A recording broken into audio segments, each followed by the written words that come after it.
Saudara, mana ada orang yang mau hidupnya susah? Ya tidak ada, pasti tidak ada. Karena itu orang bekerja, dengan bekerja dapat memenuhi kebutuhan hidup sehari-hari. Bahkan bukan hanya terpenuhi, bisa mensejahterakan kita. Sebenarnya ini bukan soal bagaimana bekerjanya, tapi soal pikiran yang selalu dibawa kepada kemakmuran, kelimpahan, kekayaan. Orang yang normal itu akan mulai dengan bagaimana bekerja untuk memenuhi apa yang diinginkannya. Tetapi ada juga orang yang berpikir bagaimana memenuhi apa yang diinginkannya itu tidak dengan bekerja. Pikirannya dibawa menuju lorong-lorong gelap, sehingga sepiring daging, istilahnya sepiring daging kemewahan, selalu ada di hadapannya dan tidak pernah menghendaki sekerat roti kering. Sekarang ini apapun bisa dijual. Kesusahan bisa dijual, curhatan bisa dijual. Semuanya dijual demi apa? Demi sepiring daging yang lezat. Sepiring daging itu sebuah ungkapan kemakmuran, kelezatan atau kelimpahan uang dibandingkan dengan sekerat roti kering yang punya arti sederhana atau bahkan nyaris kekurangan. Sekalipun zaman makin canggih, saudara, firman Tuhan tidak berubah. Tuhan tidak mengajarkan kepada miliknya untuk menjual kesusahan, untuk menjual persoalan, untuk menjual barang-barang tak kasat mata demi uang. Bahkan kebaikan pun bisa dijual. Demi apa? Demi uang, demi kemakmuran, dan demi kesenangan.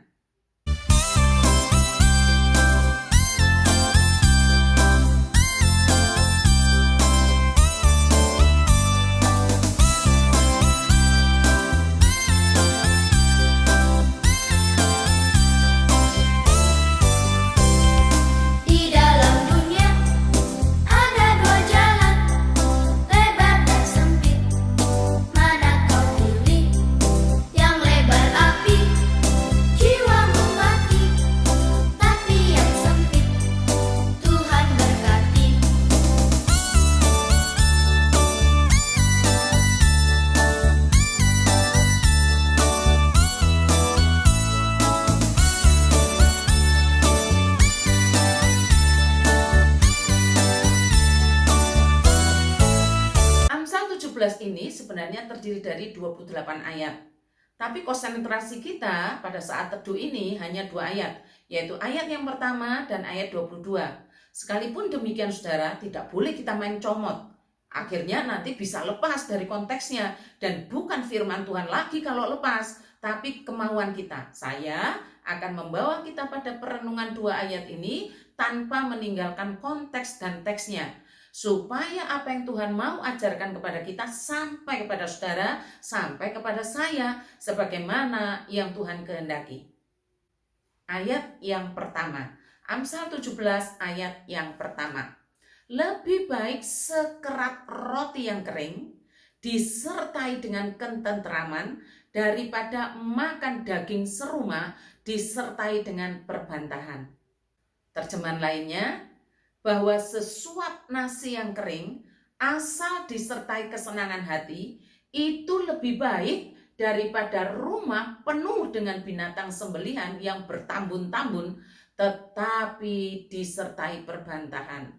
Saya mencoba melihat realita di sekeliling kita, baik di lingkungan hidup sehari-hari kita maupun apa yang ditampilkan melalui tayangan media sosial. Beberapa waktu yang lalu saya diajak ngobrol oleh 2 keluarga yang berbeda, saudara. Mereka membicarakan topik yang mirip, tapi mereka tidak janjian dan mereka tidak tahu satu sama lain kalau mereka ngobrol ke saya sebagai gembalanya. Ceritanya itu begini, saudara. Tersebutlah seseorang yang diceritakan ini bersedia melakukan apa saja demi kesejahteraan hidup, demi kemewahan, demi kemakmuran. Prinsipnya dia tidak mau kekurangan, dia tidak mau melarat. Sekalipun tidak ada damai sejahtera di hatinya, tetap dilakoni. Sekalipun itu bertentangan dengan ajaran Alkitab, tetap dikerjakan. Baginya yang penting jangan sampai melarat, yang penting jangan sampai kekurangan. Apa itu yang sedang dilakoni? Menjadi TTM, teman tapi mesra, bagi seseorang yang sudah berkeluarga, yang banyak duit dan royal kepadanya. Saudara, saya tidak melanjutkan curhatan itu di sini karena bagi saya tidak penting. Saya ingin mengatakan bahwa ada orang yang demikian. Yang saya maksudkan, sangat banyak orang termasuk orang Kristen lebih mementingkan kesejahteraan finansial daripada kesejahteraan batin dengan cara-cara menerobos segala macam cara, bahkan mengabaikan cara-cara Tuhan yang saya sebut sebagai lorong-lorong yang gelap. Kesejahteraan finansial dan kesejahteraan batinia itu bisa saja berjalan bersamaan. Tetapi yang lebih banyak adalah tidak berjalan beriringan, bahkan bisa sekali bertentangan. Bagaimana kalau kesejahteraan finansial dan kesejahteraan batinia itu bertentangan atau berlawanan? Firman Tuhan mengajarkan hikmat itu begini, saudara. Lebih baik sekerat roti yang kering disertai ketenteraman daripada makan daging serumah disertai perbantahan. Bahwa sesuap nasi yang kering asal disertai kesenangan hati itu lebih baik daripada rumah penuh dengan binatang sembelian yang bertambun-tambun tapi disertai perbantahan. Artinya itu begini, saudara, kita kan umat Allah, sekumpulan orang-orang yang percaya kepada Allah. Orang yang percaya kepada Allah itu kan hidup harus dijalani dengan hidup hikmat akan Allah. Dan sumber hikmat itu kan takut akan Allah. Nah, takut akan Allah itu diajarkan begini, saudara. Pilihlah kesejahteraan batin dulu. Pilihlah kesejahteraan hati dulu. Itu yang utama. Maka kesejahteraan lahirnya akan mengikuti. Itu ajaran hikmat. Dunia ini menawarkan sejahtera lahir, sejahtera finansial. Itu yang utama bagi dunia. Dan memang begitulah dunia. Tapi Tuhan mengajarkan kita untuk memilih hikmat Allah, hikmat Tuhan, memilih dan memutuskan untuk memprioritaskan kesejahteraan batinia atau kesejahteraan hati. Bagaimana caranya? Caranya mempercayai pemeliharaan Allah. Allah pasti memelihara umatnya dengan caranya. Kita diajarkan untuk puas dengan pemeliharaan Allah. Walaupun kadang-kadang Allah hanya memberikan sekerat roti yang dapat kita nikmati, tetapi hati kita puas terhadap Allah. Orang yang puas terhadap pemeliharaan Allah adalah orang yang berhikmat. Sementara orang yang memilih hikmat dunia ini adalah orang yang memilih sepiring daging walau penuh cekcok dan pertengkaran dan perseteruan. Orang seperti ini urusan mulut dan urusan perut itu nomor satu. Itu yang menonjol. Urusan hati diabaikan. Bila saudara memilih hikmat, maka saudara akan puas terhadap pemeliharaan Allah. Apapun itu bentuknya. Hati saudaralah yang akan tenang, tentram. Hati yang gembira adalah obat yang manjur. Tetapi semangat yang patah meremukkan tulang. Mari kita pegang kuat ajaran Tuhan ini, ya saudara. Tuhan yang menciptakan, Tuhan juga yang memelihara, pasti memelihara.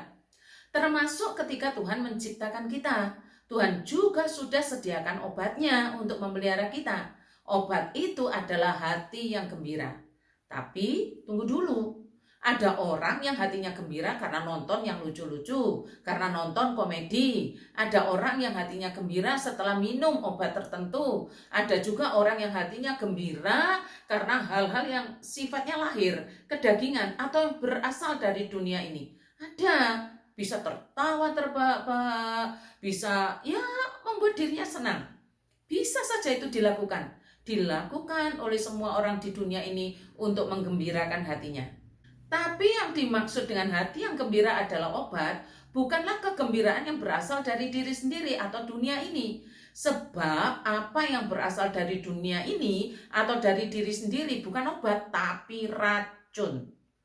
Hati yang gembira adalah obat yang berasal dari Allah. Hati yang bersukacita di dalam Allah. Orang yang bersukacita di dalam Allah itu karena dipercaya Allah. Orang kalau dipercaya itu luar biasa sukacitanya, saudara. Orang yang dipercaya Allah itu diwujudkan dengan melayani Allahnya. Melayani bukan sebagai beban, saudara, tapi ungkapan kegembiraan karena dekat dan dipercaya Allah. Melayani di mana hatinya turut melayani. Itu orang yang gembira di dalam Allah. Alasan kita bergembira karena Allah inilah yang disebut obat. Hati yang gembira adalah obat. Semoga saudara-saudara benar-benar mendapatkan hati yang gembira dari Allah.